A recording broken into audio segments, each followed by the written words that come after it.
Good evening students, welcome to Janvani classes. मैं अभिषेक भारद्वाज आपका स्वागत करता हूं हमारे यूट्यूब चैनल पर। ठीक है बच्चों, तो आप मेरे साथ बीएससी पढ़ रहे थे अपना फर्स्ट सेमेस्टर को। बीएससी आपका फर्स्ट सेमेस्टर, ठीक है। फर्स्ट सेमेस्टर में आपकी कौन सी यूनिट चल रही थी? पार्ट बी की यूनिट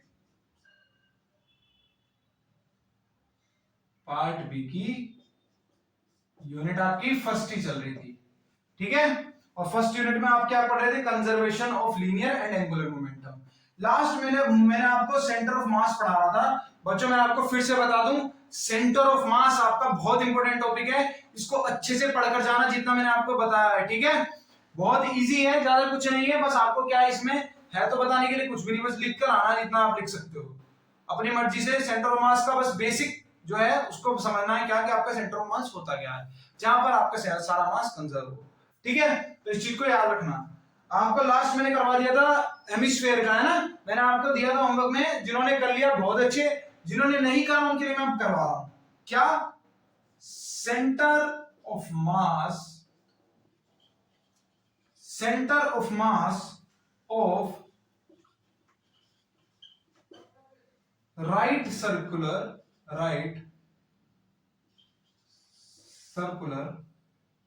कोन, ठीक है।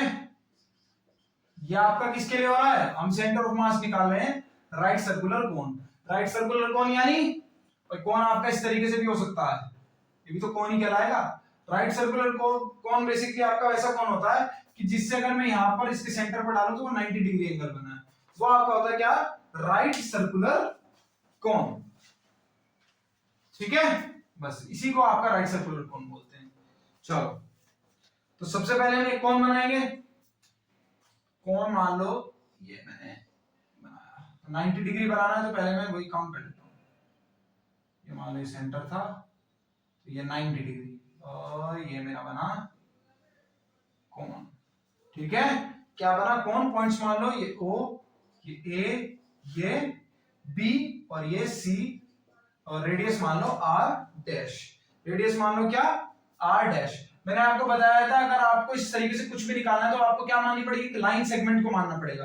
तो इधर भी मैंने एक सेक्टर ड्रॉन कर लिया, एक सेगमेंट ड्रॉन कर लिया, ठीक है। एक सेगमेंट क्या कर लिए?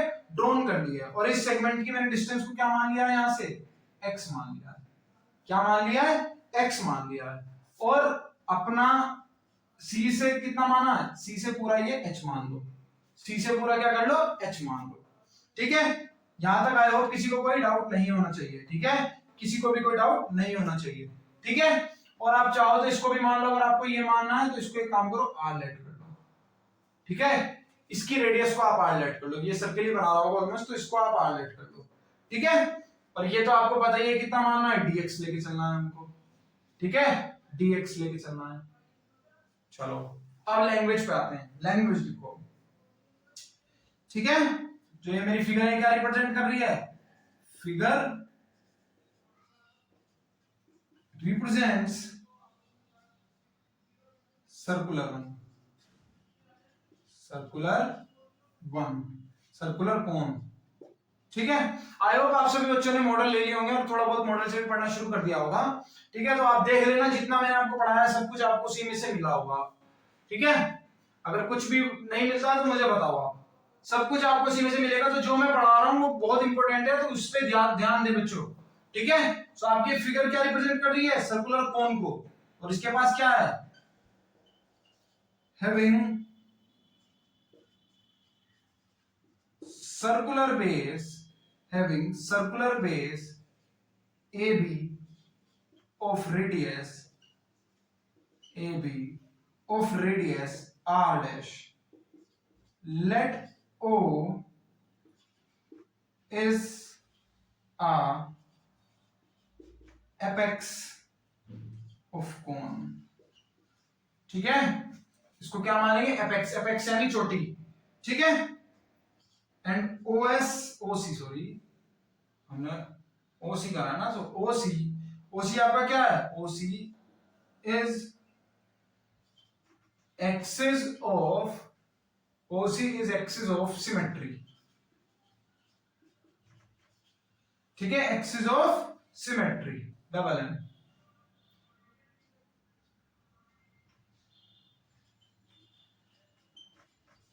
ठीक है, इसको आप मान लो आपकी क्या एक्सिस ऑफ सिमेट्री है। एक्सिस ऑफ सिमेट्री माने इतना पोर्शन बिल्कुल सिमिलर है इस पोर्शन के, अबव से पोर्शन बिल्कुल सिमिलर है बिलो पोर्शन के। ठीक है, अब क्या करेंगे हम, consider two parallel plate perpendicular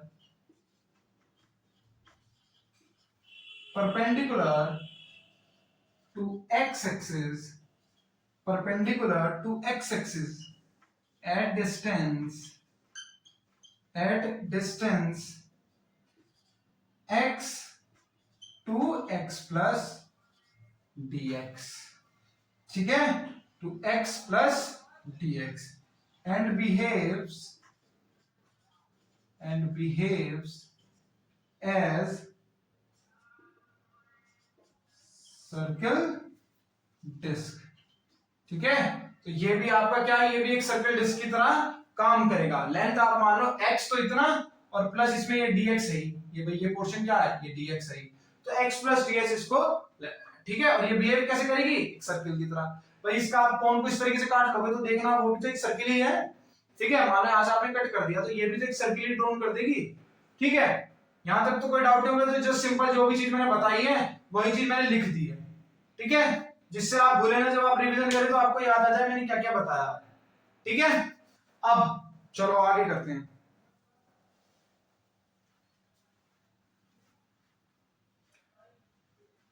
note किया? अब आपको ये रेडियस निकालनी है डिस्क की, और रेडियस आप किस तरीके से निकाल सकते हैं आप बताना मुझे।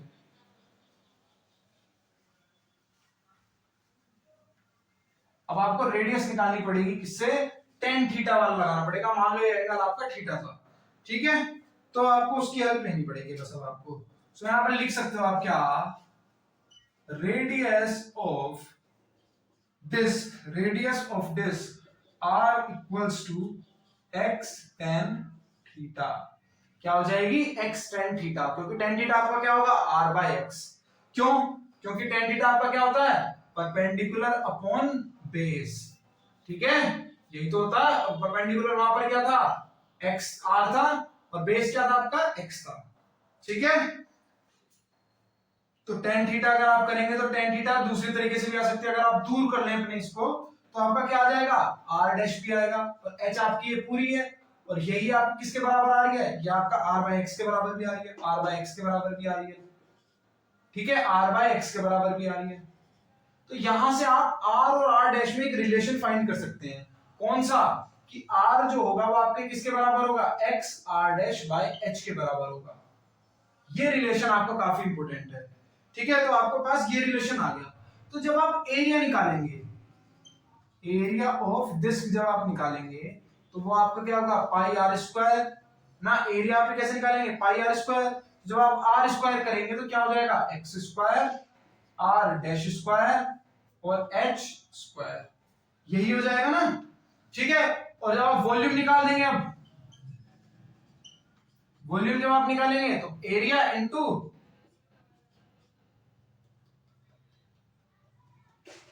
जब आप वॉल्यूम निकालेंगे तो एरिया तो ऐसे ही आएगा। तो वॉल्यूम, आप वॉल्यूम बनाने के लिए क्या करेंगे, एक स्मॉल फैक्टर dx को ऐड कर देंगे। भाई dx आपकी ब्रेथ है उस स्मॉल सेगमेंट की, तो उसके साथ आप dx को ऐड कर देंगे तो आपके पास उसका क्या आ जाएगा, उसका वॉल्यूम आ जाएगा, है ना। इसमें तो कोई डाउट ही नहीं होगा भाई, आपके पास उसका क्या आ जाएगा, वॉल्यूम आ जाएगा। अब आपको एक फॉर्मूला और पता है क्या, डेंसिटी इक्वल्स टू क्या, मास अपॉन वॉल्यूम। तो आपको अगर मास निकालना है तो मास आपका क्या हो जाएगा, मास आपका क्या हो जाएगा, डेंसिटी इनटू वॉल्यूम। तो अब आपको क्या करना पड़ेगा, उसकी डेंसिटी को लेट करना पड़ेगा। ठीक है, तो मान लो कि भाई रो ही आपकी डेंसिटी है, रो ही आपकी डेंसिटी है, तो मास किस तरीके से आ जाएगा, क्यों निकालना पड़ रहा है, क्वेश्चन आएगा कि मास क्यों निकालना पड़ रहा है। बच्चों क्या कौन की कोई साइड्स होंगी, नहीं होंगी। तो अगर हमको इसका एक्सएसएम निकालना है, एक्सीएम निकालना है, तो वो आप किस तरीके से निकालेंगे, तो आप इंटीग्रेशन वाले हेल्प से ही निकालेंगे, जहां पर आपको मास की जरूरत पड़ती है, ये मास की जरूरत पड़ती है। तो आपको ये मास चाहिए होगा, इस वजह से मैं कर रहा हूं। ठीक है, तो चलो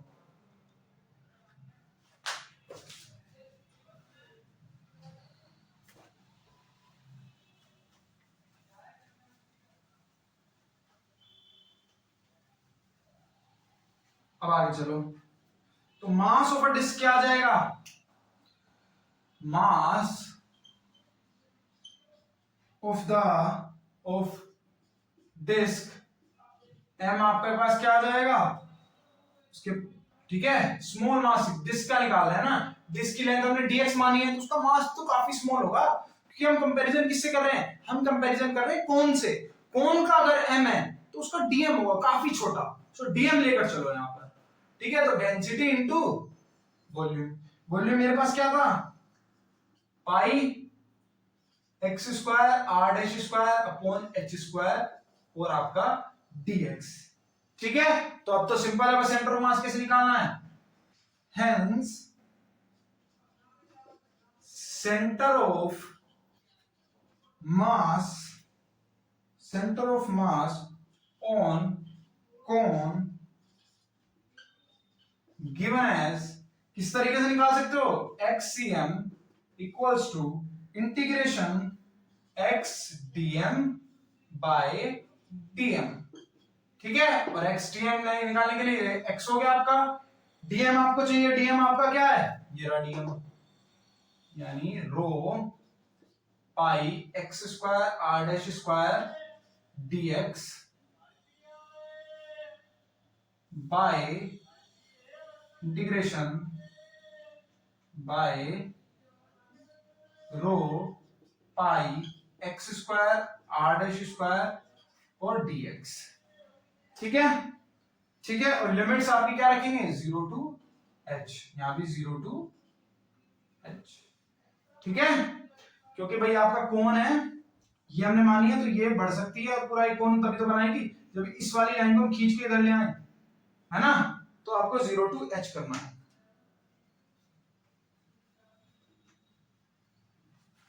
ठीक है, क्या करना है 0 टू h, ठीक है, जो कट रहा है उसको क्या लो भाई, डेंसिटी कांस्टेंट होती है, कट जाएगी, पाई भी कांस्टेंट होता है, कट जाएगा, कैंसिल आउट हो जाएगा, नेक्स्ट आपका जो बचा है उसको कर लो x cm,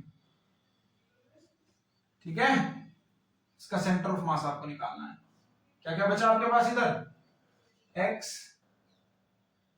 और x की पावर 3 हो जाएगा, है ना, और इधर क्या बचेगा r dash square dx by 0 to h, यहां भी 0 to h, x square r dash square dx, ठीक है, इसमें कोई डाउट नहीं होना चाहिए, ठीक है, तो ये आपका जो आंसर आएगा मैं डायरेक्ट आंसर बता देता हूं, यहां पे जो आपका आंसर आएगा वो आएगा 3h बाय 4, इंटीग्रेशन वैसे ही करना है बच्चों, बस याद रखना कौन सा फॉर्मूला, फॉर्मूला आपको याद रखना है कौन सा, x की पावर n dx का जो आपका फॉर्मूला होता है वो क्या होता है, x की power n plus 1 by n plus 1, बस इस चीज को आपको याद रखना है, ठीक है, बस इस चीज को आपको याद रखना है,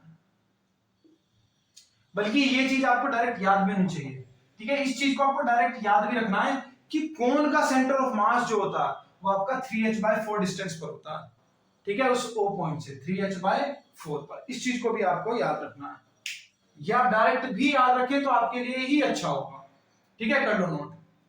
जो आपका नेक्स्ट मैंने आपको मोमेंटम बता दिया था, अब हमारा बचा था angular momentum, so angular momentum को भी एक बार डिस्कस कर ही लेते हैं, है ना, चलो, सो डिस्कस करते हैं किसके बारे में, एंगुलर मोमेंटम के बारे में डिस्कस करते हैं, हेडिंग डालो conservation of angular momentum, conservation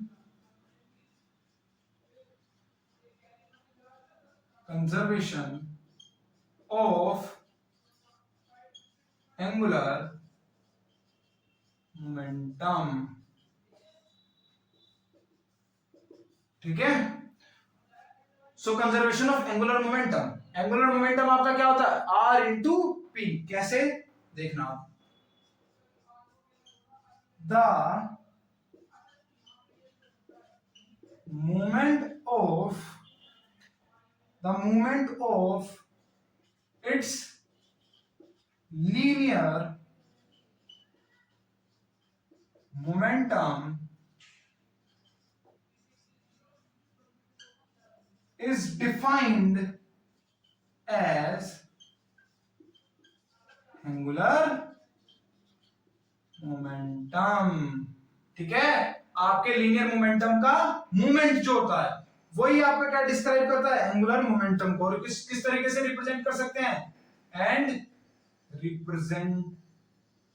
represented as, किस तरीके से, ये L जो होता है यही आपका क्या होता है, angular momentum. L equals to R cross P, ठीक है, या फिर mv, इस तरीके से भी रिप्रेजेंट कर सकते हैं। ठीक है, m कांस्टेंट है तो ये आप इस तरीके से भी रिप्रेजेंट कर सकते हैं, m r vector cross v vector. तो ये भी आपका क्या आएगा, एंगुलर मोमेंटम ही आएगा, ये भी आपका क्या आएगा, एंगुलर मोमेंटम ही आएगा। ठीक है, यहां लिखना चाहो तो आप लिख सकते हो क्या, where p is linear momentum, ठीक है, r vector is vector distance from that point, कौन सा पॉइंट, जहां से आप मेजर कर रहे हैं। ठीक है, और यहां से आपको क्लियर दिख रहा है एंगुलर मोमेंटम आपका क्या है, एक वेक्टर क्वांटिटी है। ठीक है, ये तो आपको दिख ही रहा होगा कि भाई सिंपल क्या है, एंगुलर मोमेंटम आपका क्या है, वेक्टर क्वांटिटी। अगर मैं अब क्या करूं, अगर मैं इस इक्वेशन को क्या करूं, तो इस वाली इक्वेशन को ले लो, अगर मैं इसको डिफरेंशिएट कर दूं टाइम के रिस्पेक्ट में, यानी विद टाइम आपका एंगुलर मोमेंटम कैसे चेंज होगा वो देखते हैं। पहले इसे नोट कर लो आप।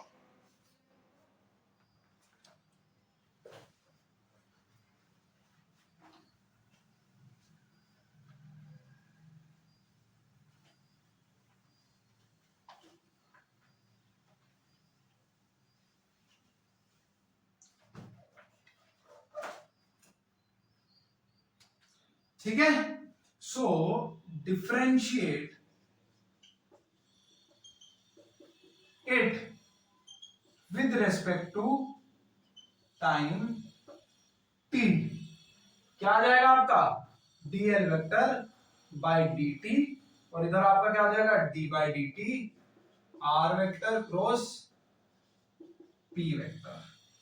ठीक है, ठीक है, अब यहां पर प्रोडक्ट रूल लगाएंगे, पहले वाले को छोड़ेंगे दूसरे वाले का करेंगे, दूसरे वाले को छोड़ेंगे पहले वाले का करेंगे। तो पहले वाले का करेंगे तो क्या, dr वेक्टर बाय dt, बचेगा क्या, p वेक्टर, प्लस अब r वेक्टर को छोड़ दो और dp वेक्टर बाय dt, यही चीज होगी, है ना भाई। सिंपल एक डिफरेंशिएशन का हमने लो लगा दिया है यहाँ पर। ठीक है, जिनको नहीं आता उनके लिए मैं बता दूं, अगर मैं डिफरेंशिएशन करता हूं किसका, mv का, सॉरी vu का, तो मैं किस तरीके से करता हूं, v को छोड़ता हूं u का करता हूं, फिर प्लस u को छोड़ता हूं और v का करता हूं, ये वाला लो लगा है जस्ट मैंने सिंपल।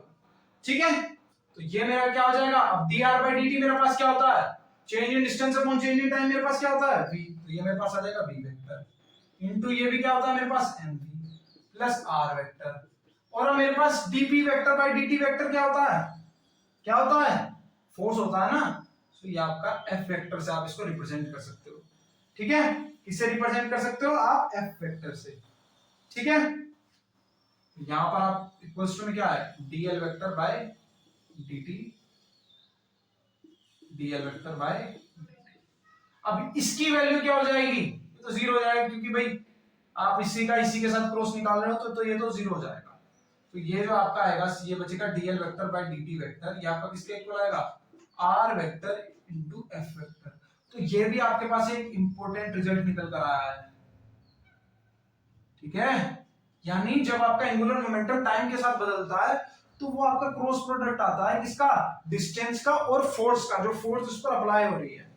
ठीक है, तो ये आपके पास एक इंपॉर्टेंट रिजल्ट निकल कर आया है। यहां पर लिख भी दो क्या, वेयर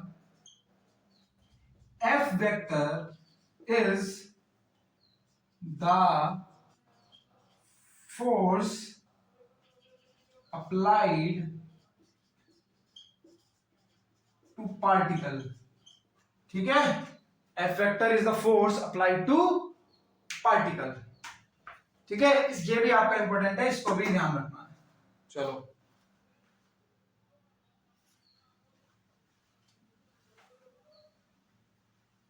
ठीक है, अब देखो ये जो एंगुलर मोमेंटम टाइम के साथ चेंज हो रहा है ना, इसको हम क्या बोलेंगे, इसका ध्यान रखना बस। इसी चीज को हम किससे रिप्रेजेंट कर सकते हैं, इसी चीज को हम टॉर्क से रिप्रेजेंट कर सकते हैं। ठीक है, तो टॉर्क क्या, अगर आपसे पूछा जाए कि what is torque, so angular momentum changing with time. ठीक है, या फिर the rate of change in angular momentum is called torque. तो इस टॉर्क की डेफिनेशन को भी याद करना। ठीक है, या फिर टॉर्क इज क्या है, torque is the vector product between radius and force. तो टॉर्क जो आपका शो होता है वो आपसे किससे शो होता है, इस तरीके से, और ये आपका वेक्टर होता है। ठीक है, R vector into F vector, ये आपको किससे रिप्रेजेंट करता है, टॉर्क से। ठीक है, वेर ये आपका टो कहलाता है, टो। ठीक है, इस ये क्या है, आपकी टॉर्क। ठीक है, तो इस टॉर्क को भी आपको याद रखना है। ठीक है, या फिर ये जो टॉर्क है आपकी किसके बराबर होगी, dl वेक्टर बाय dt, इसको याद रखना है। ठीक है, ठीक है, so does torque is represented as change of angular momentum। ठीक है, तो चेंज ऑफ एंगुलर मोमेंटम आप किससे रिप्रेजेंट करते हो, टॉर्क से रिप्रेजेंट करते हो। इस चीज को आपको याद रखना है। ठीक है, इस चीज को आपको याद रखना है। ठीक है, चलो इसे नोट कर लो आप। ठीक है बच्चों, अब समझेंगे आपका angular by conservation of angular momentum. बस आपका ये बोलता है कि जो आपका एंगुलर मोमेंटम है, यानी L1 plus L2 plus L3, अगर अलग अलग पार्टिकल्स पे मोमेंटम लग रहा है Ln तक, तो वो आपका क्या होता है, वो आपका कांस्टेंट होता है। बस यही आपका लॉ ऑफ एंगुलर मोमेंटम कहलाता है। इस चीज में यहां पर आप लिख सकते हो दस total angular momentum of a system of particle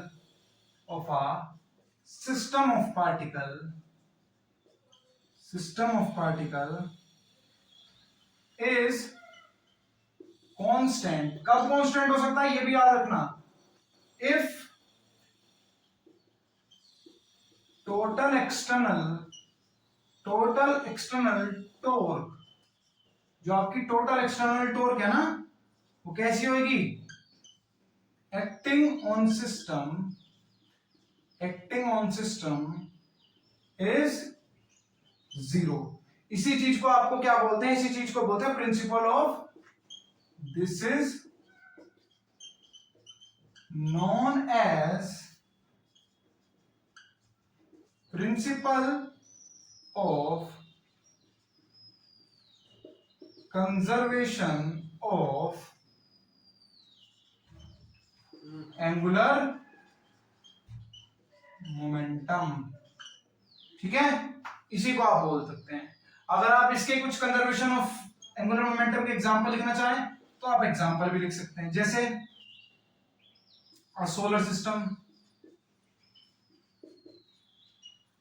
system is example, ये भी एक एग्जांपल है। और क्या है आपका, कई सारी हैं यार, जैसे the speed of wind in the inner layer of tornado is very high। ठीक है, टोर्नेडो जस्ट आपका क्या है, साइक्लोन होता है एक टाइप का। ठीक है, टोर्नेडो आपका एक तरीके का साइक्लोन होता है, ये यूएस वगैरह में बोला जाता है। ठीक है, ये उसकी टर्म है। ठीक है, तो ये आपका मेन इंपोर्टेंट है, इसको नोट कर लो बच्चों लास्ट।